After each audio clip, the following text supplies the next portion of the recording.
Hello everyone. तो चलिए हम लोग कंटिन्यू करते हैं ब्लॉक ऑन ब्लॉक सिस्टम को। पिछले वीडियो में वीडियो नंबर 6 में हम लोगों ने ये डिस्कस कर रखा है कि जब लोअर ब्लॉक्स पे फोर्स लगाया जाए तो उसको कैसे हम लोग डील करते हैं। उसमें आपका दो केसेस पढ़ाए गए हैं।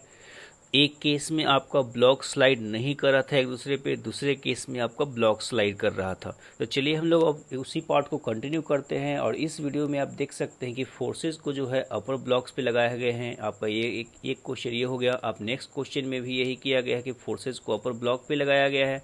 अब उसके बाद जो हम लोग केसेस डिस्कस करने हैं तब का केस जब फ्रिक्शन कोफिशिएंट ग्राउंड और लोअर ब्लॉक के बीच भी हो। पहले के सारे केसेस में आपका ग्राउंड स्मूथ हुआ करता था और आपका ग्राउंड पे ही फ्रिक्शन कोफिशिएंट दिया गया है।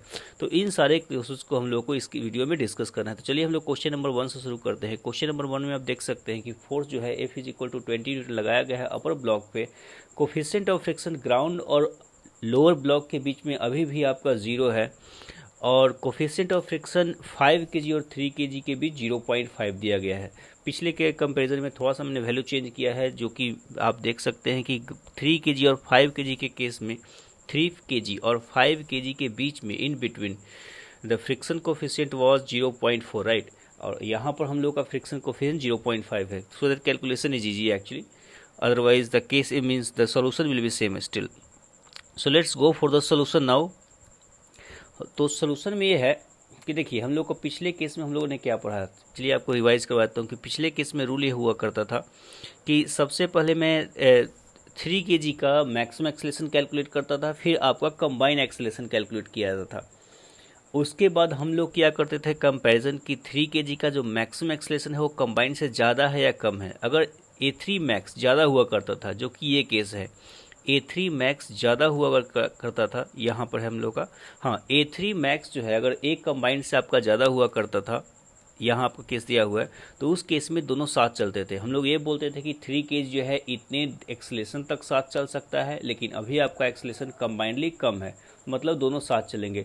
लेकिन वही अगर A3 मैक्स कम हो जाता था कंबाइन एक्सेलेरेशन से, तो हम लोग बोलते थे क्या कि 3 केजी बस आपका चल सकता है। सपोज कीजिए कितने से चल सकता है, सॉरी एक सेकंड देख लीजिए, हाँ 3 केजी चल सकता है, बस 4 मीटर पर सेकंड स्क्वायर से चल सकता है। लेकिन अभी आपका एक कंबाइनर है 5, मतलब 3 केजी साथ साथ नहीं चलेगा, क्योंकि उसका मैक्सिमम एक्सेलेरेशन हो सकता है 4 का। ठीक है, तो उसी केस को यहाँ भी कंटिन्यू करता है। लॉजिक यहाँ भी वही है कि आपको मैक्सिमम एक्सेलेरेशन कैलकुलेट करना है और कंबाइन एक्सेलेरेशन कैलकुलेट करना है। लेकिन इस केस में मैक्सिमम एक्सेलेरेशन होगा तो किसका, तो इस केस में जो मैक्सिमम एक्सेलेरेशन हम लोग कैलकुलेट करेंगे वो 5 केजी का करेंगे। क्यों? क्योंकि आप इमेजिन कीजिए कि टाइम के साथ क्या होगा कि जैसे जैसे आप फोर्स को सपोज कीजिए अगर बढ़ाते जाएंगे, तो फोर्स को आप बढ़ाते जाएंगे तो शुरुआत में है आपका 5 केजी 3 केजी एक साथ चलेगा। लेकिन धीरे धीरे क्या होगा कि 3 केजी को आप फोर्स बढ़ाते जाइएगा 3 केजी का एक्सेलेरेशन बढ़ते जाएगा। लेकिन हो क्या रहा है कि 5 केजी को आगे जाने के लिए एक ही फोर्स रिस्पॉन्सिबल है, जो कि फ्रिक्शन। इस पर और कोई फोर्स लग नहीं रहा है हॉरिजॉन्टल में। तो 5 केजी को एक आगे ले जाने के लिए एक ही फोर्स रिस्पॉन्सिबल है, फ्रिक्शन। और फ्रिक्शन का एक मैक्सिमम वैल्यू तक ही लग सकता है। फ्रिक्शन का एक वैल्यू, एक सर्टेन वैल्यू तक ही फ्रिक्शन का वैल्यू बढ़ सकता है, जो कि हम लोग लिमिटिंग फ्रिक्शन फोर्स बोलते हैं। तो उसके बाद क्या बोलेगा कि 5 केजी क्या बोलेगा कि अब मैं इससे ज़्यादा एक्सेलेरेशन के साथ नहीं चल सकता हूँ। तो उसके बाद वो 3 केजी को आगे जाने देगा और खुद का एक्सेलेरेशन अपने अपने मैक्सिमम एक्सेलेरेशन के बराबर कर लेगा। खुद का एक्सेलेरेशन 5 केजी जो है खुद का एक्सेलेरेशन अपने मैक्सिमम एक्सट्रीम एक्सेलेरेशन के बराबर कर लेगा। ठीक है, तो कुछ इस तरह से डील होगा। तो चलिए हम लोग अब शुरू करते हैं थोड़ा डिटेल में सोल्यूशन। तो देखिए सबसे पहले तो फ्रिक्शन का डायरेक्शन अगर जानने की कोशिश करें तो 3 केजी पे फ्रिक्शन पीछे लेगा, सबको पता है। 3 केजी पे फ्रिक्शन पीछे लेगा, क्योंकि 3 केजी जाना चाह रहा है आगे। तो 3 केजी आगे जाना चाहेगा तो फ्रिक्शन क्या बोलेगा कि नहीं, हम लोग स्लाइडिंग नहीं होने देना चाहते हैं। फ्रिक्शन का प्रॉपर्टी होता है कि कहीं भी दो सरफेसेस के बीच में स्लाइडिंग नहीं होने देना चाहता है। तो 3 केजी पर आप जब लगाएगा फोर्स, तो होगा क्या कि 3 केजी को फ्रिक्शन पीछे होल्ड करना चाहेगा ताकि स्लाइडिंग नहीं हो, और साथ ही साथ 5 केजी को चाहेगा कि तुम आगे चलो ताकि स्लाइडिंग नहीं हो। दोनों एक ही लॉजिक को फॉलो कर रहे हैं ताकि स्लाइडिंग नहीं हो इन बिटवीन सरफेसेस। दूसरा लॉजिक ये है कि अगर 5 केजी ब्लॉक आगे जा रहा है, तो 5 केजी ब्लॉक अगर आगे जा रहा है तो उसके लिए एक ही फोर्स रिस्पॉन्सिबल है, and that force is actually friction force. It means on 5 kg block the friction force is acting forward, right? And by the Newton's third law you can say that on 3 kg blocks friction force will act backward. Sorry, what I said that on 5 kg block friction force will act forward because it is the only force which is responsible for accelerating the 5 kg block, right?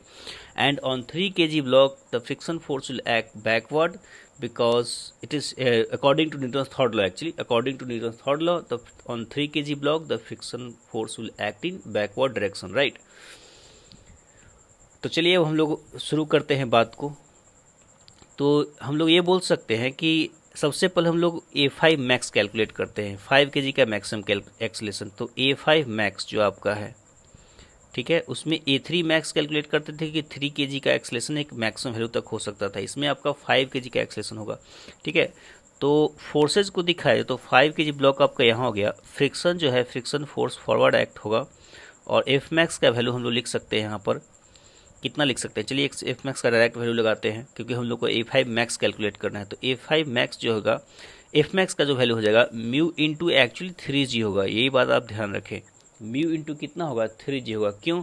क्योंकि अभी भी जो दोनों के बीच में normal force है, तो 5 और 3 kg के बीच का जो सरफेस है उस पर जो नॉर्मल फोर्स लगेगा, इस सरफेस पे, 1 second let me show you, इस सरफेस पे जो नॉर्मल रिएक्शन लगेगा वो किसके कारण लगेगा, वो लगेगा एक्चुअली 3 kg के लोड के कारण। 3 kg का जो लोड है वो नीचे सरफेस पे आएगा।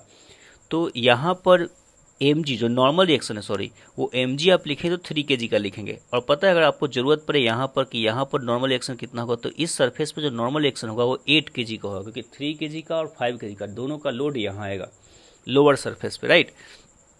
तो चलिए हम लोग F5 मैक्स, अगर F मैक्स कैलकुलेट करें म्यू इंटू 3g हो जाएगा आपका, तो जिसको आप बोल सकते हैं कितना, तो 0.5 into 30, it means 50 Newton, right. So maximum frictional force in forward direction is 50 Newton. Now F5 max will be equal to what we can write here, F max divided by 5 kg, right, by m. So 15 by 5, it means 3 meters per second square. So what we can say here is that the 5 kg block can only move up to a maximum acceleration of 3 meters per second square, correct? तो 5 kg block जो है अपने maximum acceleration 3 kg metre पर second square से ही move कर सकते हैं, तक ही मूव कर सकता है, उससे ज़्यादा एक्सेलेरेशन से मूव नहीं कर सकता है, ठीक है। कम एक्सेलेरेशन पॉसिबल है क्योंकि उससे अगर कम एक्सेलेरेशन होगा तो कोई दिक्कत नहीं है, लेकिन इससे ज़्यादा एक्सेलेरेशन 5 kg का नहीं हो सकता है। अब हम लोग ए कंबाइन कैलकुलेट करते हैं। तो ए कंबाइन जो हो जाएगा, चलिए ए कंबाइन की बात करते हैं। तो यहाँ आपका 3 kg हो गया, यहाँ आपका क्या हो गया, 5 kg block, and we have 3 kg block and the force is acting forward direction, right, and F is how much, is 20 Newton, I think. So you can say A combined is equal to how much, it's 20 divided by 8 kg. So this value is 2.5 meters per second square। तो कितना है, 2.5 metre पर second square. तो हम लोग क्या बोल सकते हैं, हम लोग बोलेंगे कि 5 kg block can move up to 3 metre पर second square, right, but combinedly right now they are only moving with 2.5 metre पर सेकेंड स्क्वायर, करेक्ट। तो हम लोग ये बोलेंगे कि 5 kg ब्लॉक आपका 3 तक जा सकता है, लेकिन अभी आप बस जा रहे हैं कितने से, 2.5 से। इसका मतलब दोनों साथ साथ चल सकते हैं, क्योंकि 5 kg आपका 3 मीटर पर सेकेंड स्क्वायर तक साथ दे सकता है, right. So we can say that A5 max is greater than A combined, right? It means both will move together, both will move together, right। और दोनों अगर साथ साथ चलेंगे तो आंसर आपको लिखने आता है, जो आंसर होगा A3 इज इक्वल टू, आप A5 बोलेंगे और is equal to A combine, क्योंकि दोनों साथ साथ तो चल ही रहे हैं, तो आपका एक्सेलेरेशन जो है A कंबाइन के बराबर हो जाएगा, जो कि होगा 2.5 मीटर्स पर second square. And if you want to calculate the friction force, the easiest method is to calculate the so the FBD of 5 kg block, right. So F friction force यहाँ ma के बराबर हो जाएगा, 5 kg के ma के बराबर। तो मास है आपका 5 into 2.5, right. So it's like 12.5 Newton, 12.5 Newton, right. तो ये आपका आंसर हो जाएगा। तो आपके इतने सारे आंसर हो गए, एक्सेलेरेशन हो गया, आपका फ्रिक्शन फोर्स हो गया, राइट। अब हम लोग नेक्स्ट क्वेश्चन पे आते हैं। नेक्स्ट क्वेश्चन में आपका फोर्स को बढ़ाकर 40 न्यूटन कर दिया गया है, तो चांसेज है कि आपका दोनों अलग अलग मूव करें। फ्रिक्शन फोर्स का डायरेक्शन सबको पता है कि हम लोग किधर लगाएंगे। तो A5 मैक्स अगर लिखना हो तो A5 मैक्स को कैलकुलेट करने के लिए we will show the FBD of 5 kg block, the friction force will act forward, right, and the value F max we are trying to calculate F max actually. So F max is mu into 3g, right? And it was how much? 15 Newton. And F5 max we have already calculated, right? F5 max is actually 15 divided by 5 which is 3 meters per second square. तो A5 जो 5 kg जा सकता है maximum 3 metre पर second square से जा सकता है. अब हम लोग कैलकुलेट करते हैं A combined, राइट? तो A combined, how we will calculate A combined? So we'll just stick both of these blocks, right? We'll consider that both are moving together and we'll show the force obviously here, although it doesn't matter actually because we are considering that they are moving together, right? So F is 40 Newton, right? So A combined जो आपका आ रहा है वो आपका कितना आ जाएगा 40 divided by 8 which is equal to 5 meters per second square. So now the logic is जो 5 kg block है वो मैक्सिमम मूव कर सकता है इतने एक्सेलेरेशन से 3 मीटर पर सेकेंड स्क्वायर एक्सेलेरेशन से. लेकिन अभी आप कंबाइनली दोनों को मूव करना, दोनों को एक साथ मूव करना हो तो उसके लिए 5 kg को चलना पड़ेगा 5 मीटर पर सेकेंड स्क्वायर. उसके लिए 5 kg को कितने चलना होगा 5 मीटर्स पर सेकेंड स्क्वायर से. इट मीन्स क्या होगा कि दोनों साथ साथ नहीं चल सकते हैं क्योंकि 5 kg का इतना एक्सेलेरेशन हो ही नहीं सकता, राइट? तो हम लोग क्या बोलेंगे कि A5 max is less then A combined. मतलब अभी जो एक्सेलेरेशन है एक्चुअली कंबाइनली अगर हम लोग कैलकुलेट करें तो it means both will move separately, both will move separately, right? तो अगर दोनों अलग अलग मूव करेंगे, राइट? तो हम लोग आंसर कैसे लिखते हैं? तो A5 का वैल्यू आपका A5 मैक्स लिख दिया जाता है क्योंकि दोनों के बीच में स्लाइडिंग होगी और स्लाइडिंग होगी तो फ्रिक्शन फोर्स मैक्सिमम लेगा और मैक्सिमम लेगा तो आपका 5 kg ब्लॉक तो अपने मैक्सिमम एक्सेलेरेशन से मूव कर सकता है. 5 kg बोलेगा कि मैं इतना तक मूव करता हूँ, मैं इतना से चलूँगा, तुम आगे बढ़ो, ठीक है? तो 5 kg कुछ ऐसा बोलेगा नहीं actually. So A5 is equal to A5 max and you will say what is the value here is 3 meters per second square, correct? हाँ, फ्रिक्शन फोर्स का किसी को वैल्यू कैलकुलेट करना तो F का वैल्यू भी F मैक्स के बराबर होगा या लिमिटिंग फ्रिक्शन या काइनेटिक फ्रिक्शन के एक्चुअली बराबर होगा. तो यहाँ पर काइनेटिक फ्रिक्शन कुछ ऐसा है नहीं क्योंकि मैंने कोफिशिएंट ऑफ फ्रिक्शन एक ही दिया है. तो यहाँ पर F मैक्स का वैल्यू हो जाएगा 15. हम लोगों ने ऑलरेडी कैलकुलेटर कर रखा है, ठीक है? अगर वही F म्यू के अलग देता तो इस केस में हम लोग यहाँ पर म्यू के इंटू एन करते, ठीक है? म्यू एस को छोड़कर म्यू के इंटू एन करते, राइट?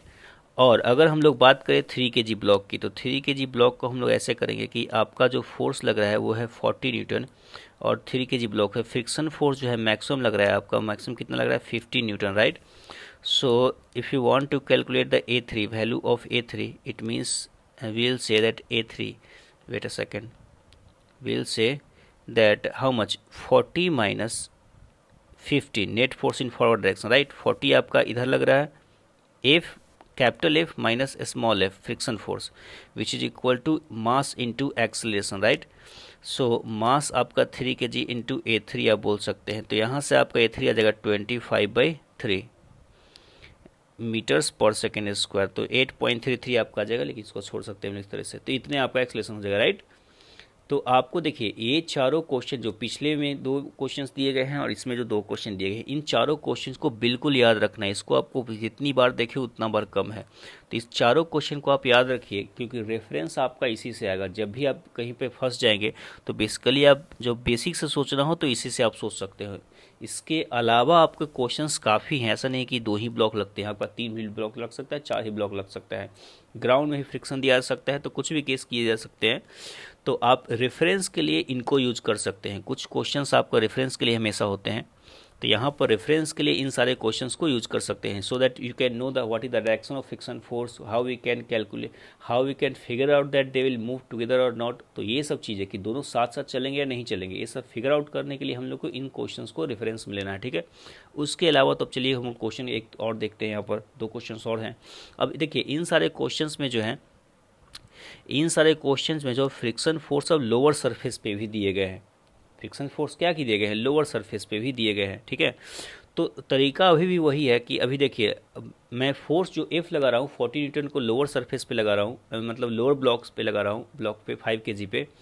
और यहाँ पर हम लोग को ये चेक करना होगा कि दोनों साथ साथ मूव करें कि नहीं सबसे पहले. उसके बाद चेक करना अगर साथ साथ मूव करेंगे तो सही है, दोनों का एक्सेलेरेशन एक होगा. अगर साथ साथ मूव नहीं करेंगे तो 3 kg का एक्सेलेरेशन जो होगा, जो कि स्लाइड कर सकता है, अगर साथ साथ नहीं मूव करेगा तो स्लाइड कौन करेगा, 3 kg का ब्लॉक स्लाइड करेगा ऊपर से.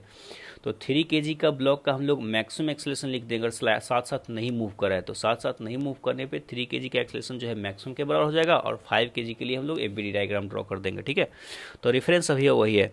तो हम लोग चलिए A3 मैक्स कैलकुलेट करते हैं फिर से हम लोग, क्योंकि 3 kg का ब्लॉक ही छूटने वाला है ऊपर से, क्योंकि आप 5 kg को तो आप जितना पुश करोगे उतने से आगे बढ़ेगा।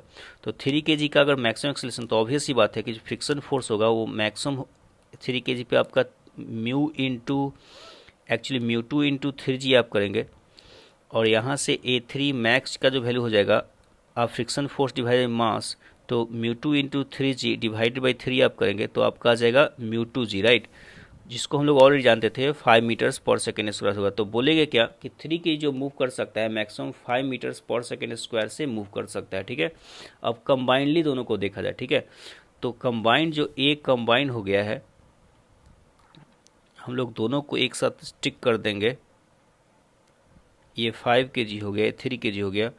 आप एफ को कितना लगा रहे हैं, 40 न्यूटन। अब देखिए, अब दोनों को एक साथ मूव करें तो फ्रिक्शन फोर्स ऑब्वियसली बैकवर्ड यहाँ पर तो लगाना पड़ेगा आपका, और फ्रिक्शन फोर्स जो है उसका हम लोग वैल्यू, देखिए मैंने आपको एक बात बताया था कि कभी फ्रिक्शन फोर्स का जो वैल्यू है वो डायग्राम में एबीडी में नहीं दिखाया कीजिए, हो सकता है कि कहीं मिस्टेक हो, unless you are pro correct. So हम लोग क्या बोल सकते हैं कि फ्रिक्शन फोर्स का वैल्यू हम लोग साइड में कैलकुलेट कर लेते हैं, यहाँ पर F1 नाम दिया जाए। तो हम लोग ऐसा करते हैं क्या, चलिए हम लोग इसको पुश कर देते हैं। तो F1 मैक्स का जो वैल्यू है वो हम लोग कैलकुलेट कर लेते हैं। तो देखिए नॉर्मल एक्शन कितना हो जाएगा दोनों के बीच का, तो जो ग्राउंड है उस पर जो लोड पड़ेगा वो 8 kg का पड़ेगा, 8 kg का लोड रहेगा। ठीक है, ग्राउंड पे। तो F1 मैक्स आपको जो होगा म्यू 1 इंटू आप 8g बोल सकते हैं। ठीक है, क्योंकि यहाँ पर जो नॉर्मल रिएक्शन होगा, इस सरफेस पर जो नॉर्मल रिएक्शन होगा कितना होगा, 5 और 3 8 kg का लोड रहेगा। ठीक है, तो F1 का याद रखिए कि बहुत लोग 5g लिख देते हैं, नहीं, जो लोअर सरफेस पे उससे देखिए, जिस सरफेसेस पे होता है लोड, उस सरफेस पे लोड, इस किसी भी सरफेस पे आपको लोड कैलकुलेट करना हो, नॉर्मल रिएक्शन, नॉर्मल केसेज में एक्चुअली, तो हमेशा अपर सारे ब्लॉक्स के मासेस को ऐड कर दीजिए, क्योंकि सारे ब्लॉक का मास का लोड जो है उसी सरफेस पे आने वाला है। तो यहाँ पर जो लोअर सरफेस है, सबसे जो ग्राउंड पे है, उस सरफेस पे जो लोड आ रहा है 8 kg का लोड आ रहा है। ठीक है, तो यहाँ पर आप कितना लिखेंगे, म्यू 1 का वैल्यू कितना है, 0.1 है, सॉरी, तो आप लिखेंगे 0.2 इंटू 8g मीन्स 80 आप बोलेंगे, तो इसका कितना हो जाएगा 60 न्यूटन। तो जो फ्रिक्शन फोर्स है F1 का मैक्सिमम वैल्यू 60 न्यूटन है, और आप फॉरवर्ड में फोर्स कितना लगा रहे हैं, 40 न्यूटन, मतलब ऑब्वियसली ब्लॉक्स तो मूव करने ही हैं, जो ब्लॉक्स हैं वो मूव करेगा, क्योंकि बैकवर्ड में फ्रिक्शन होल्ड कर सकता है अप टू 60 न्यूटन। तो हम लोग चलिए अब लगा देते हैं 60 न्यूटन। ठीक है, और आगे आप फोर्स लगा रहे हैं 40 न्यूटन का। जो 3 kg और 5 kg का फ्रिक्शन फोर्स है, किसी को अगर सोचने का इच्छा हो तो बोले कि यहाँ मैंने फ्रिक्शन क्यों नहीं लगाया, तो जो 3 kg और 5 kg के बीच का फ्रिक्शन फोर्स है इस अपर सरफेस पे, तो वो इंटरनल फोर्स है, वो कुछ डिस्टर्ब करेगा नहीं, वो होल्ड नहीं कर सकता है। ठीक है, तो हम लोग ऐसा करेंगे, चलिए ठीक है। तो एक कंबाइन की अगर हम लोग बात करें तो F net by M net आप यूज करेंगे, तो आप बोलेंगे क्या कि F minus friction force divided mass कितना हो गया, 3 + 5, right, 8 kg। So it means 40 minus 16 divided by 8, और it means you can say actually it's 24/8, it means 3 metres पर सेकेंड स्क्वायर। तो हो क्या रहा है यहाँ पर, हो ये रहा है कि बहुत ही आसान केस है, सॉरी, बहुत ही आसान केस है। आप बोले क्या कि 3 kg जो है मैक्सिमम 5 मीटर पर सेकेंड स्क्वायर से चल सकता है, और अभी जो है दोनों साथ साथ अगर मूव करेंगे तो 3 तक ही मूव कर रहे हैं। ठीक है, 3 मीटर पर सेकेंड स्क्वायर से ही मूव कर रहे हैं। ठीक है, it means both will move together. तो हम लोग क्या बोलेंगे कि A3 max is greater than A combined. ठीक है, A3 मैक्स जो है वो 5 है, सो इट मीन्स लॉजिक वही है आपका, both will move together, right, तो दोनों साथ साथ चलेंगे। ठीक है, और इसके लिए हम लोग बोलेंगे क्या कि A3 का वैल्यू है, एक second, A3 is equal to A5 is equal to A combined, and it will be equal to how much, it will be equal to 3 metres पर सेकेंड स्क्वायर। ठीक है, और आपसे पूछा गया है फिर कि फ्रिक्शन फोर्सेज का वैल्यू कितना होगा, फ्रिक्शन फोर्सेज का वैल्यू कितना होगा। ठीक है, तो उसको कैलकुलेट करने के लिए आप क्या करेंगे, एक सेकेंड, देखिए जो लोअर सरफेस पे है वो तो 16 न्यूटन लगेगा क्योंकि ब्लॉक मूव कर रहे हैं। तो हम लोग क्या बोले कि जो F1 का वैल्यू है that is equal to 16 newton, उसको हम लोग जान रहे हैं। तो एक ए आंसर हो गया, ठीक है, एक ये भी आंसर हो गया। और जो 3 kg और 5 kg का फ्रिक्शन फोर्स है वो मैक्सिमम नहीं लेगा, ठीक है, क्योंकि यहाँ पर स्लाइडिंग हो नहीं रही है। तो 3 और 5 kg के बीच में स्लाइडिंग हो नहीं रही है, तो वहाँ पर फ्रिक्शन जो है वो मैक्सिमम लेगा नहीं। तो हम लोग क्या बोले कि अगर 3 और 5 kg के बीच का फ्रिक्शन फोर्स कैलकुलेट करना हो तो आप क्या बोलें कि 3 kg का एबी डायग्राम ड्रॉ कर दीजिए, सबसे आसान है। तो 3 kg का एबी डायग्राम ड्रॉ कीजिएगा, बोलिएगा कि इसका एक्सलेशन जो है वो 3 मीटर्स पर सेकेंड स्क्वायर आ गया है, ठीक है। तो फ्रिक्शन फोर्स का वैल्यू आप डायरेक्ट एम ए बोल देंगे, जो कि 3 into acceleration is also 3, it means 9 Newton. तो 3 और 5 kg के बीच का फ्रिक्शन फोर्स मैक्सिमम नहीं, लिमिटिंग नहीं होगा, वो बस 9 न्यूटन होगा, स्टैटिक फ्रिक्शन फोर्स एक्ट होता रहेगा। और 5 kg और ग्राउंड के बीच का फ्रिक्शन होगा लिमिटिंग, क्योंकि स्लाइडिंग हो रही है। तो एक तरीके से काइनेटिक फ्रिक्शन या लिमिटिंग फ्रिक्शन आप बोल सकते हैं। तो वहाँ पर जो फ्रिक्शन फोर्स होगा मैक्सिमम 16 टू एक्ट होगा, और दोनों का एक्सेलेरेशन हम लोगों ने लिख रखा है। चलिए हम लोग आगे आते हैं। नेक्स्ट क्वेश्चन में आपका ये है कि अब देखिए वही 14 टन का फोर्स जो है वो किस पे एक्ट हो रहा है, वो फोर्स एक्ट हो रहा है 3 kg पे, ठीक है। तो यहाँ पर केयरफुल होकर आपको सॉल्व करना है, ठीक है, ऑब्वियसली हमेशा केयरफुल रखकर ही सॉल्व करना है। तो अब देखिए इस पे क्या है कि आप 3 kg पे लगा रहे हैं, तो छूटने का चांस किसको है, 5 kg को।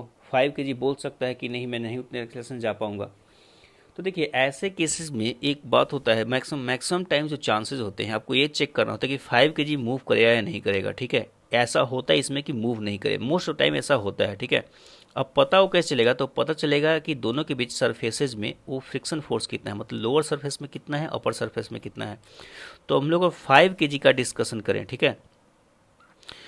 तो 5 kg का एक्सेलेरेशन हम लोग एक्चुअली A5 मैक्स कैलकुलेट करने की कोशिश कर रहे हैं कि मैक्सिमम A5 का एक्सेलेरेशन कितना हो सकता है। तो देखिए 5 kg का एबी डायग्राम ड्रॉ कीजिए। सबसे देखिए सबसे इन सारे क्वेश्चंस में सबसे दिक्कत होता है फ्रिक्शन फोर्स का डायरेक्शन पता करने के लिए। जब तक कोई अगर थ्योरी से चल रहा है, सोचा है कि थ्योरी से उसको फ्रिक्शन फोर्स का डायरेक्शन पता चलेगा, तो उसके लिए बहुत दिक्कत होने वाली है। आपको अपना common sense which is not that common, you have to use that, right. So आपका कॉमन सेंस क्या बोलना चाहिएगा, ये बोलना है उसको कॉमन सेंस को, ऐसे नहीं कि कॉमन सेंस कुछ भी बोल दे। आपके कॉमन सेंस को ये बोलना चाहिए कि जो अपर सरफेस पे देखिए हुआ क्या कि जैसे ही आप एफ को लगाएंगे यहाँ पर, एक सेकेंड में थोड़ा डायग्राम को गंदा करता हूँ। जैसे ही आप फोर्स को यहाँ पर लगाएंगे होगा क्या कि 3 kg आगे जाना चाहेगा। 3 kg क्या जाने का, आगे जाना चाहेगा। फ्रिक्शन की टेंडेंसी क्या है कि वो हमेशा स्लाइडिंग को रोकता है। तो स्लाइडिंग को रोकने के लिए 3 kg पे फ्रिक्शन जो है वो पीछे लेगा, 3 kg पे फ्रिक्शन जो है पीछे लेगा, लेकिन 5 kg पे यहाँ पर फ्रिक्शन क्या लेगा, आगे लेगा। यहाँ पर जो F2 आप नाम दे सकते हैं, F2 आगे लेगा, तो 5 kg को आगे लेना चाहेगा ताकि स्लाइडिंग नहीं हो, दोनों दोनों बोलेगा कि दोनों साथ साथ चलो, ठीक है। अब यहाँ पर फ्रिक्शन आगे चलेगा, तो अब ग्राउंड पे जो ग्राउंड पे फ्रिक्शन है वो क्या है, बोलेगा कि ब्लॉक तो आगे जाना चाह रहा है, तो उसको होल्ड करने के लिए ये बोलेगा फ्रिक्शन कि नहीं पीछे लगो, ताकि यहाँ पर स्लाइडिंग नहीं हो, ग्राउंड और 5 kg के बीच में स्लाइडिंग नहीं हो। तो यहाँ पर जो F1 लेगा जो ग्राउंड और 5 kg पे, वहाँ पर फ्रिक्शन पीछे लेगा, और 3 और 5 kg के बीच का जो फ्रिक्शन हो आगे लेगा, ठीक है। आपको फिर से सोचना होगा, जो मैंने बोला उसको फिर से आपको एक बार रिपीट करना होगा, ठीक है। आप रिपीट आसानी से कर सकते हो, मुझे करने की ज़रूरत नहीं है। तो यहाँ पर जो है 5 kg पे F2 जो लेगा वो आगे लेगा, और यहाँ पर जो है फ्रिक्शन F1 जो लेगा वो पीछे लेगा, ठीक है। अब देखिए सबसे पहले इसमें मैक्सिमम कैलकुलेटर अगर एक्सेलेरेशन कैलकुलेट करना है, तो हम लोग ये मानकर चलते हैं कि 5 kg आगे जाना चाह रहा है। तो अगर मैक्सिमम एक्सेलेरेशन कैलकुलेट करने के लिए हम लोग F2 का वैल्यू मैक्सिमम लाएंगे, ठीक है। F2 का वैल्यू क्या लगाएंगे, मैक्सिमम, तभी आपका एक्सेलेरेशन 5 का मैक्सिमम आएगा। जितना फोर्स F2 बढ़ेगा उतना एक्सेलेरेशन इसका बढ़ने वाला है। तो F2 का मैक्सिमम वैल्यू कैलकुलेट करेंगे, वो कितना करेंगे, तो ये होगा μ2 इंटू 3g, राइट। μ2 इंटू कितना होगा, 3g, पता है हम लोगों ने पिछला ही कैलकुलेट कर रखा है। तो μ2 इंटू 3g आप करेंगे तो 0.5 इंटू 30 आप कितना बोलेंगे, ये 50 न्यूटन। तो यहाँ पर जो फॉरवर्ड डायरेक्शन में फ्रिक्शन फोर्स लग रहा है दैट इज़ 50 न्यूटन, और F1 का जो मैक्सिमम वैल्यू है उसको कैलकुलेट करना होगा, ठीक है। तो F1 का जो मैक्सिमम वैल्यू है, F1 मैक्स, हालांकि हम लोग को दोनों को अलग अलग कैलकुलेट करना चाहिए, नहीं तो आप गलत कर सकते हैं यहाँ पर, ठीक है। तो एक सेकेंड मुझे रुक जाने दीजिए, हम लोग सारे वैल्यूज़ को अलग अलग आसानी से कैलकुलेट करते हैं, ठीक है। चलिए इसको भी यहीं पे रखा जाए। तो मैं क्या बोल रहा हूँ, बिल्कुल ही आसान सा चीज़ बोल रहा हूँ मैं ये बोलना चाह रहा हूँ कि आप सबसे पहले F2 का मैक्सिमम वैल्यू कैलकुलेट कीजिए। तो F2 मैक्स अगर कैलकुलेट करें तो वो आपका μ2 इंटू 3G, जो नॉर्मल रिएक्शन है वहाँ पर 3 kg के लोड के कारण आएगा, तो उसको आप बोलेंगे कितना, so this value will equal to 15 newton, right. फिर आप F1 मैक्स कैलकुलेट करने की कोशिश करेंगे, तो F1 मैक्स जो हो जाएगा μ1 into how much G, 8G actually, क्योंकि लोड जो है 8 kg का, 5 3 8 kg का लोड पड़ रहा है वहाँ पर लोअर सरफेस पे, ठीक है। तो μ1 इंटू 8G आप करेंगे तो that will equal to 0.2 into 8G is like 80, so it's 60 newton, right. तो देखिए अब होगा क्या, बोलेगा क्या कि ये फ्रिक्शन जो F2 है वो आगे ले जाना चाहेगा, F1 जो उसको होल्ड करना चाहेगा, ठीक है। तो बोलेगा क्या कि आगे ले जाने के लिए जो फ्रिक्शन मैक्सिमम लग सकता है, यहाँ पर जो मैक्सिमम फ्रिक्शन लग सकता है दैट इज ओनली 50 न्यूटन, मतलब इसको 15 न्यूटन का फोर्स ये दे रहा चाह रहा है आगे की तरफ। लेकिन इसको होल्ड करने के लिए, ग्राउंड पे होल्ड करने के लिए फ्रिक्शन जो लग सकता है वो 16 न्यूटन तक लग सकता है। मतलब इसको रोकने के लिए 16 न्यूटन बैठा हुआ है और मूव करने के लिए बस मैक्सिमम 50 न्यूटन का ही फोर्स बैठा हुआ है, ठीक है। तो इसमें क्या मूव कर सकता है, तो बिल्कुल नहीं मूव कर सकता है। वाई, बिकॉज इसको आगे मूव करने के लिए बस 50 न्यूटन का फोर्स है और इसको रोकने के लिए, ग्राउंड पे स्टिक करने के लिए आपका 16 न्यूटन पे लगा हुआ है। मतलब आप ऐसा क्वेश्चन समझिए, एक ऐसे क्वेश्चन को समझिए कि आप 5 kg का ब्लॉक है, यहाँ पर आप लगा रहे हैं 50 न्यूटन और यहाँ पर जो एफ मैक्स एक्ट हो सकता है, एफ मैक्स का वैल्यू हो सकता है कितना हो सकता है, वो 60 न्यूटन का हो सकता है, ठीक है। तो ऐसे केसेज में क्या ब्लॉक्स मूव करते हैं, बिल्कुल नहीं मूव करते। तो यहाँ पर वही हो रहा है कि जो फ्रिक्शन फोर्स F2 है अपर सरफेस पे, ये बस 50 लग सकता है, लेकिन इसको होल्ड करने के लिए जा सकता है फोर्स 16 न्यूटन तक, मतलब 1 न्यूटन से थोड़ा ज़्यादा हो गया है, मतलब 1 न्यूटन से फोर्स ज़्यादा हो गया है, उसी कारण ये ब्लॉक मूव नहीं करे। तो ऐसे क्वेश्चन को हमेशा चेक कर लिया कीजिए। तो ऐसे क्वेश्चन में आप हमेशा बोलेंगे कि 5 kg will not move, 5 kg will not move, कोई थ्योरी नहीं है, आपका अंडरस्टैंडिंग है। क्यों, why, because F2 max is less than F1 max, ठीक है। और ये बात बता दे रहा हूँ कि F2 मैक्स एक्चुअली वही इसको मूव करवाने के लिए रिस्पॉन्सिबल है और F1 मैक्स उसको होल्ड करने के लिए रिस्पॉन्सिबल है। तो 5 kg आपका मूव नहीं करेगा कभी, ठीक है। अब आते हैं हम लोग 3 kg पे। अब 3 kg देख लेते हैं कि 3 kg मूव करेगा कि नहीं करेगा। तो देखिए आपको 5 kg को मान लेना है कि जस्ट एक ग्राउंड है, ठीक है, जस्ट एक क्या हो गया है, ग्राउंड हो चुका है। अब 3 kg की बात करें तो 3 kg पे आप जो फोर्स लगा रहे हैं वो 14 न्यूटन का लगा रहे हैं और यहाँ पर जो फ्रिक्शन फोर्स लगेगा वो एक्चुअली F2 लगेगा, वो पीछे की तरफ लगेगा। अब देखिए आप लगा रहे हैं 14 न्यूटन का और F2 का जो मैक्सिमम वैल्यू हो सकता है वो कितना हो सकता है, वो तक हो सकता है 15 न्यूटन। इट मीन्स इस केस में आपका 3 kg मूव करेगा। तो 3 kg आपका मूव करेगा, सॉरी 1 सेकेंड, और A5 का वैल्यू आप 0 पुट कर दीजिए। यहाँ पर एक आंसर हो चुका है आपका, एक आंसर आपका हो चुका है। यहाँ पर हम लोग A5 का वैल्यू 0 पुट कर दे रहे हैं, ये आपका एक आंसर हो गया, ठीक है। चलिए अब हम लोग बात करते हैं 3 kg का। तो 3 kg का अगर लिखा जाए तो यहाँ पर A3 का वैल्यू लिखा जाए तो एफ नेट जो आगे लग रहा है आपका capital F minus friction force small f divided by mass 3 kg हो गया है। तो it means 40 minus 15 divided by how much is the mass 3, right.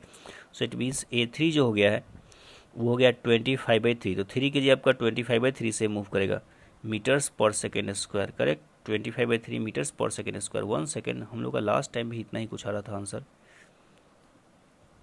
okay, sorry, that was last time 24/8 actually, sorry 24/8 and here it is 25/3, ठीक है। तो इतना हो जाएगा आपका 3 kg का। अब देखिए अब आती है बारी फ्रिक्शन फोर्स की, फ्रिक्शन फोर्स का वैल्यू निकालने के लिए, वो भी एक ट्रिकी पार्ट है।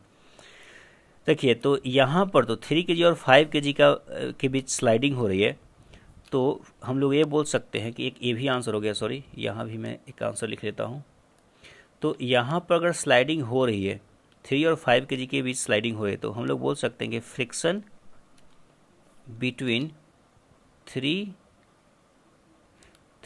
and 5 kg, I was trying to perform a stunt but it went wrong.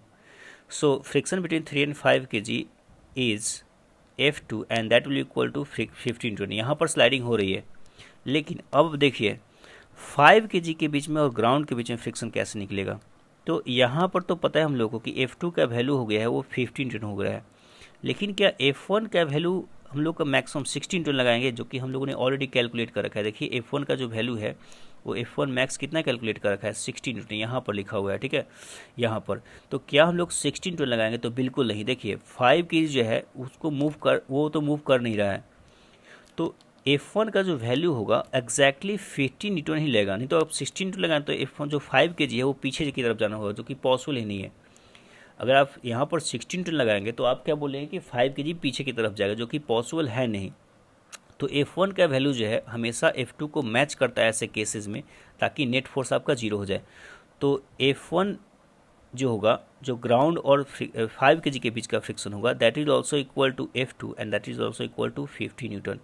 तो ये आपके आंसर्स हो गए, ये आपके क्या हो गए? आंसर्स हो चुके हैं। तो यहाँ भी एक आंसर है और एक यहाँ भी आंसर है, ठीक है।